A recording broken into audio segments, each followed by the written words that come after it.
पढ़ने जा रहे हैं तो पढ़ाया जाएगा, पढ़ाया वही चीज़ें जारी हैं, लेकिन क्या नया हम यहाँ पे सीखने वाले हैं। तो ये वो ग्रंथ आप सभी के बीच में है जिसका नाम है तत्वार्थ सूत्र। क्या नाम है? तत्व द्वारा आचार्य उमा स्वामी। ये एक ऐसा ग्रंथ है जो मात्र दिगंबर और श्वेतांबर के अंदर भी माना जाता है।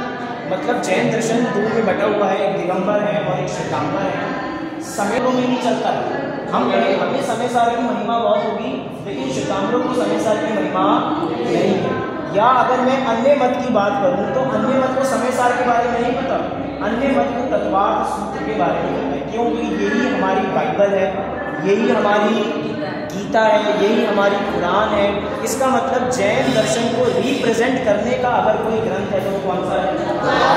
तत्वार्थ सूत्र, जो कि आचार्य उमा स्वामी देव द्वारा विरचित है। इसका अपर नाम, हम सभी का एक घर नाम क्या है? इसका नाम मोक्ष शास्त्र।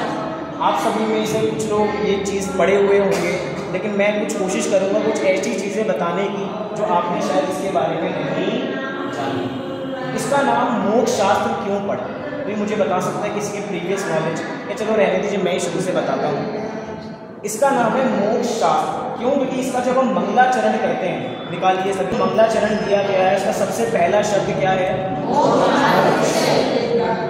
पहला शब्द क्या है? और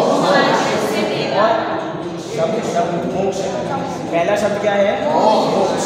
और इस तत्वार्थ सूत्र के अंदर 10 अध्याय हैं जिसके अंदर 7 तत्वों का वर्णन है। और 7 तत्व कौन से हैं? जीव, अजीव, आश्रम, बंध, संवर, निर्जा, मोक्ष। जैसे कोई मोती से माला बन, ऐसे ही इस मोक्ष शास्त्र का प्रारंभ हुआ मोक्ष शब्द से। किससे हुआ? मोक्ष।